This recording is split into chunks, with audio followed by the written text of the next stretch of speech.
Haberimizde ekranlarınıza getirdik. Türkiye savunma sanayinde zirvede. Bayraktar Kızılelma'nın tarihi başarısı Azerbaycan'da da büyük ses getirdi efendim. Şimdi Bakü'ye uzanalım. Muhabir arkadaşımız Fatih Avanoz, askeri ve güvenlik konuları uzmanı Adalet Verdiyev'le bu konuyu değerlendirecekler. Hemen dönelim ve sözü kendilerine bırakalım.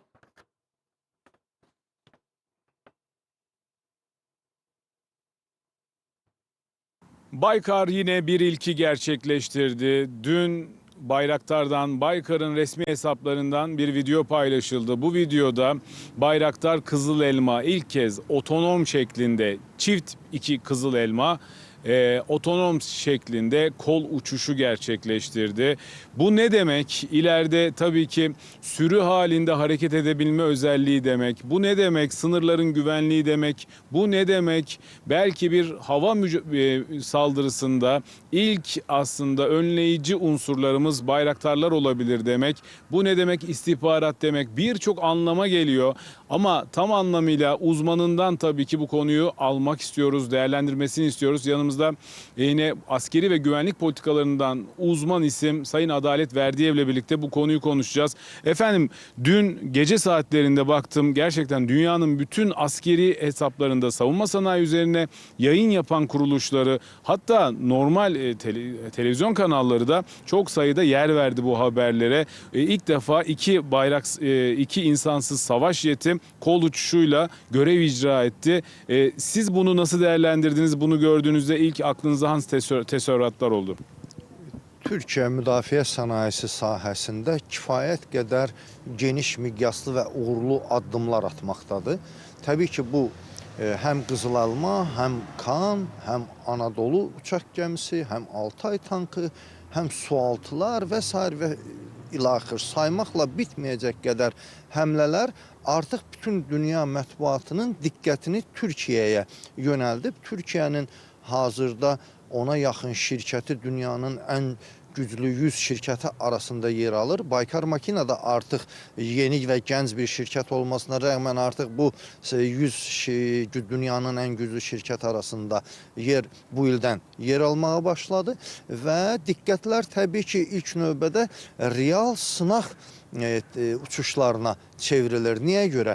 Bəzən bir çox ölkələr sözlə istehsal etdiyi silahlar barədə bir məlumatlar verərlər. Məsəla, biz 45 ildir ki, Rusiyanın 5-ci nəsil Su-57 uçağının hazırlanması, testləri barədə bir şeylər eşidirik, amma həmin təyyarələri Rusiyanın Ukrayna müharibəsində görmürük. Artıq Rusiya nə desə belə ona dünya mediası inanmır. Amma Türkiyə nə yapır?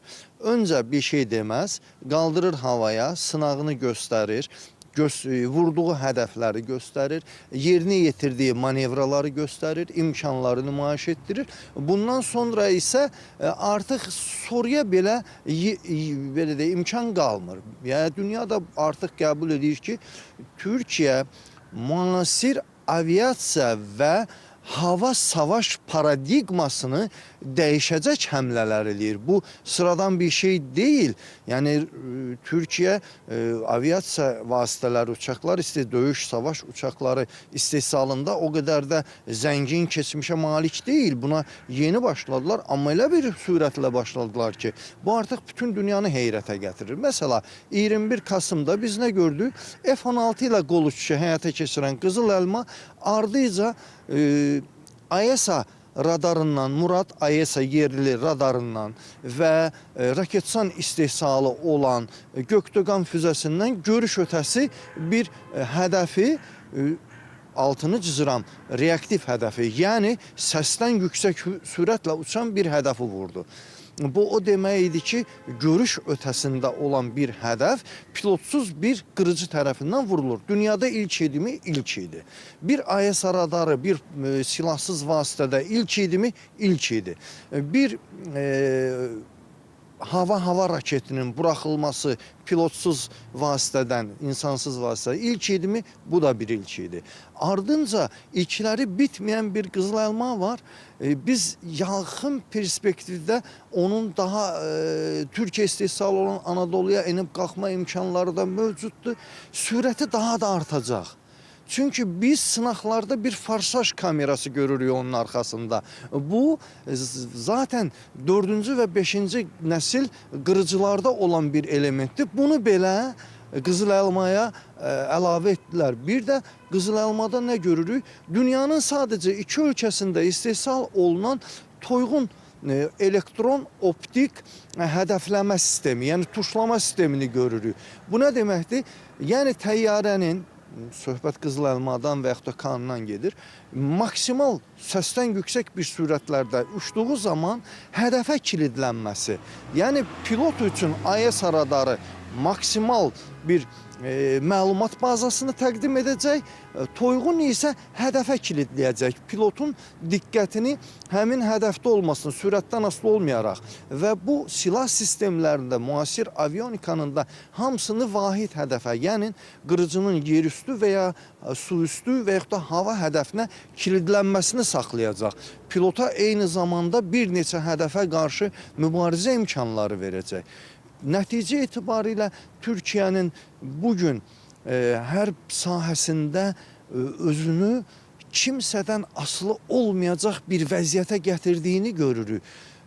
Məsələn, toyğun dediyimiz yalnız və yalnız ABŞ tərəfindən istehsal oluna bilir. Hətta Fransada, İngiltərədə belə yox. Digər məsələlər isə...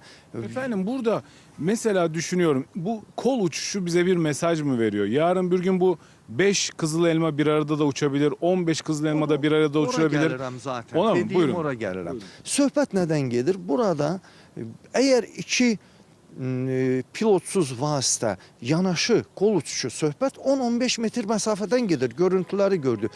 Bərabər uça bilirsə, deməli süni intellekt vasitəsilə onlar bir-biri ilə xəbərləşir, bir-biri ilə əlaqəli fəaliyyətlər həyata keçirirlər. Sabah onların 2 deyil, 20, 30 və ya daha çox olması da tamamilə mümkündür və daha artığı isə yarın həmin o qızıl elmanın avtonom idarəetmə sistemləri sayəsində digər pilotsuz vasitələri, məsələn Bayraktar TB2 və ya TB3-ləri də idarə edəcək bir komanda komuta məntəqəsi halına gələcək.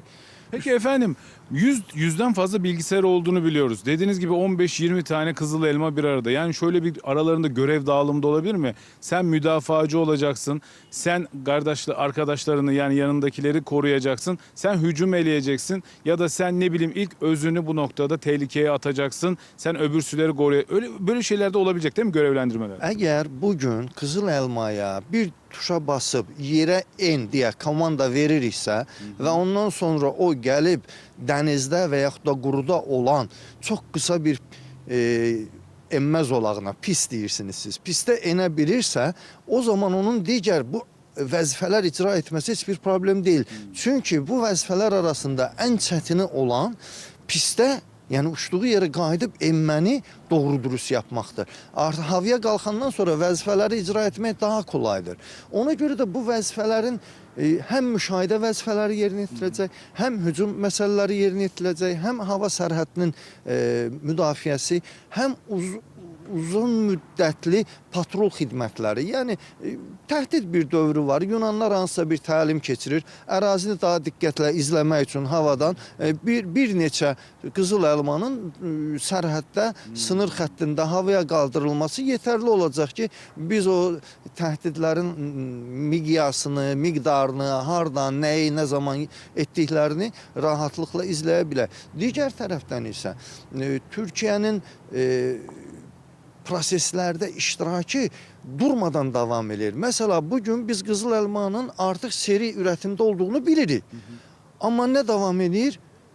Yeni sistemlər, yerli silahlar. Çünki Gökdoğanı, Bozdoğanı istehsal edən raketçan yerində durmaz ki, yeni birisini ürətəcək. Və yaxud da Gökdoğan 2, 3 və yaxud da digər bir adda. Yaxud da AESA Murad radarını Aselsan ürətdi. Bununla durmaz ki, daha əvvəl Aselfil vardı, Aselpod vardı, indi Murad AESA var. Getdikcə onlar da inkişaf etdirir o sistemlərini. Açıq bir arxitektura qoyuruq ki, yəni gərəkdiyində tutaq ki 10 il, 20 il sonra bu AESA məsələ yeni bir AESA ehtiyac yarandığında bunu çıxardıb digərini inteqrasiya edə bilər. Bu açıq arxitekturalı bir sistem eyni zamanda Türkiyənin imkanlarını eyni zamanda daha da artırmaqla bərabər onun beynəlxalq aləmdə nüfuzuna da kifayət qədər müsbət təsir edir. Artıq bütün dünya Türkiyənin silahlarını əldə etmək üçün uzun bir növbədə, uzun bir quyruqda dayanırlar. Efendim çok teşekkür ediyorum değerli görüşleriniz için. Sağ olun Adalet Bey. Evet, yine müthiş bir başarıyla göğsümüz kabardı. Tüm Türk dünyasının göğsü kabardı. Adalet Bey de söyledi. Yani imkanların arttırılması, rekabetçi bir sektör, her gün gelişime açık, durulmaması gereken, dayanılmaması gereken bir sektör ve bu gelişimi de gösteriyor Türk müdafi sanayisi. Şunu da ifade etmek gerekiyor. Bir pilot 15-20 yıl çok büyük emek, bir savaş jetinin kaldırılması, indirilmesi çok büyük maliyet. Kızıl Elma, Bayraktar belki bizleri bu maliyetten de bu noktada bir ekonomi anlamında çok büyük fayda sağlayacağını da ifade edebiliriz. Dediğimiz gibi bu başarılarla gurur duyuyoruz. Adalet Bey de bu noktada bizlerle görüşlerini paylaştı diyelim. Başkent Bakü'de son notlar bu şekildeydi. Sözü yeniden size bırakalım. Kızıl Elma'nın Azerbaycan'da uyandırdığı heyecanı da Fatih Avanos'tan ve değerli konuğundan dinledik.